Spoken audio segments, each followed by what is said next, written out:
a double three, a double four. Interesting, though, of course, that George Osborne says there isn't any money left in this country. There isn't any money left in the Treasury. The coffers are empty. They've had to inherit this terrible, terrible financial burden from the previous government. And as the new budget is being prepared, the budget statement, which will come out in just a few days' time from now, next month, of course, there won't really be any good news. There won't be any tax cuts. There won't be any tax rises either, because, quite frankly, the economy is as flat as a pancake. But why is it any different now than it was a few weeks ago? George Osborne was hoping that the economy would be somehow showing some form of green shoots of recovery, but it simply hasn't done that, has it? Let's hear from Jonathan Davis, who's a financial expert. He's a man that quite often is full of doom and gloom, but let's hear what he's got to say about this latest situation. Jonathan, thank you once again for joining us on Talksport. The game is up, according to George Osborne. The country has officially run out of money, or so he says. What's changed between this week and, I don't know, 3-4 months ago? Well, exactly. Absolutely nothing has changed. On the one hand, it is absolutely the case that this country is bankrupt beyond belief. There's no question about that. I noticed some research recently from Morgan Stanley that the United Kingdom has debt of the amount of 950% of the size of our economy. 9.5 times the size of GDP is the amount of debt in the UK economy. You compare that to a household, if it had 9 or 10 times its after-tax income coming in of debt, I can tell you there's no way that household would be able to get out without going bankrupt. So we are bankrupt. Nothing has changed. But the fact is, because we have our own currency, we will always print our way out of any short-term difficulties that we have. The problem with that is it continues to create long-term problems. And that's the reason why I have said on your show before, and I say it again, we are unfortunately, hugely unfortunately, in economic depression, which lasts a generation, following 30 or 40 years of debt growth. We are now in an era of deleveraging, and in such an era, there's no way you can have economic growth. Well, indeed, no way at all. And looking at the ratio to GDP there, I mean, GDP is likely to go down in the coming years, is it not, rather than increase? Well, indeed, and in fact, in 2011, we had exactly, give or take, the same size of the economy as 2006. In other words, this country experienced zero growth for 5 years. And those politicians who say we need growth, and those politicians who say they're doing what they can to get growth, do you know what? They're all 100% disingenuous. There is absolutely no way on earth an economy can have growth with 9.5 times the size of itself as debt. It is simply not possible. And one of these days, these politicians are going to be taken to task, and they're going to have to admit there is nothing they can do. That's why they should let the whole thing collapse and reboot the system. Because at the moment there's an argument going on in the political corridors of power about whether to make tax cuts in order to stimulate the economy, or to actually increase taxes on the rich to try and bring more money into the Treasury. Does either one of those appeal to you, or not really? Increasing taxes in time of no or very low growth or general long-term depression is simply going to harm the economy. And reducing taxes when we're already spending 110% of what the government takes in taxes. In other words, our annual deficit is 10%. Reducing taxes in that situation is going to increase the deficit and make our currency even worth less than it already is. And that can only bring in inflation, because, for example, the cost of fuel goes up, heat and light, and food, and so on, and that puts us even more with higher unemployment, and the economy goes down the drain. No, neither of those so-called solutions does the job. On the contrary, they are red herrings. What we should be doing is, in fact, what Iceland, little tiny 300,000 people strong Iceland did in 2008.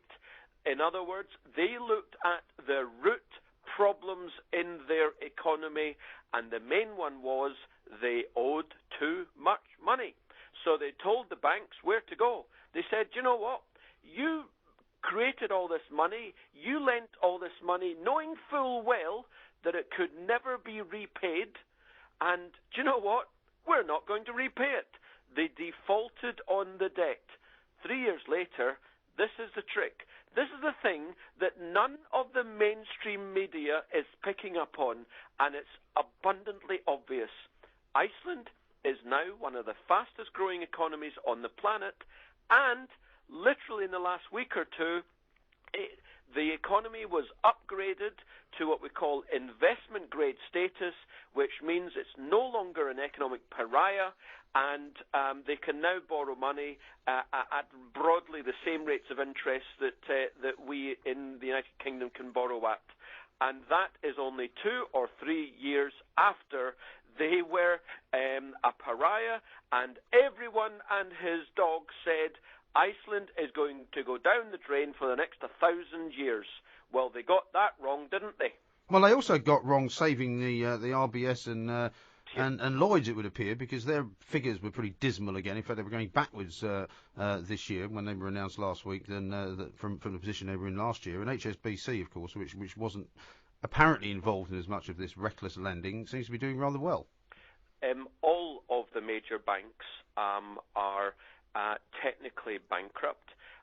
All of them have incredibly bad loans on their books by the hundred of billions of pounds, and for some obscure, weird reason, the government, in the same way that pretty well all governments around the world, allows the banks not to, and I explain this, not to mark to market their loans. Mark to market means that you have to show in your balance sheet the true value of those loans, i.e. how much you actually expect to get back. Now, clearly, for example, if you'd been lending to Greece, or you'd been lending to house buyers at 110% of the value of property, there's no way on earth that you're going to get that money back, whether it's Greece or massive loans. And yet, those loans in those banks are allowed to be shown at 100 pence in the pound. Now, every other business, whether it's retailing or oil or manufacturing widgets, every other business on the planet has to mark to market their assets. For some reason, banks get away with murder. In other words, if they had to mark to market, the banks would be shown as absolutely, no doubt, bankrupt, insolvent, their business models toast, and yet we allow them to crawl along, continue, and we keep on printing money like Billio, another £50 billion in the last few weeks, £50 billion, and handed to banks. Just to put that in context, do you know what? £50 billion would build us 100 full NHS trust hospitals. Extraordinary. And if and when we ever come out of this depression, which may go on and on and on, as you say, all of this extra money that was pumped into the economy, I mean, is there ever any kind of historical precedent for taking it back out again, or is it just vanished? It hasn't vanished. That's the crazy thing. I'll tell you where it's going. It's going to super wealthy folk. I know I sound like some communist or revolutionary when I say that, but it is simple mathematical fact that there is a huge upside-down funnel going on, where money that's being created is being sucked up from you and me, the masses, the real people in society, as it were, in terms of higher taxes, lower public services, and the money is finding its way in the elite, the financial and indeed political elite of our society. So it's not sudden. It's not just vanishing in thin air. It's going to the super wealthy. When we hand all this money to bankers, how do you think they're getting their bonuses? It's not because their businesses are sound and they're making sustainable profits. No. They're getting bonuses because we're literally handing them tens of billions of pounds every year. It's that ridiculous.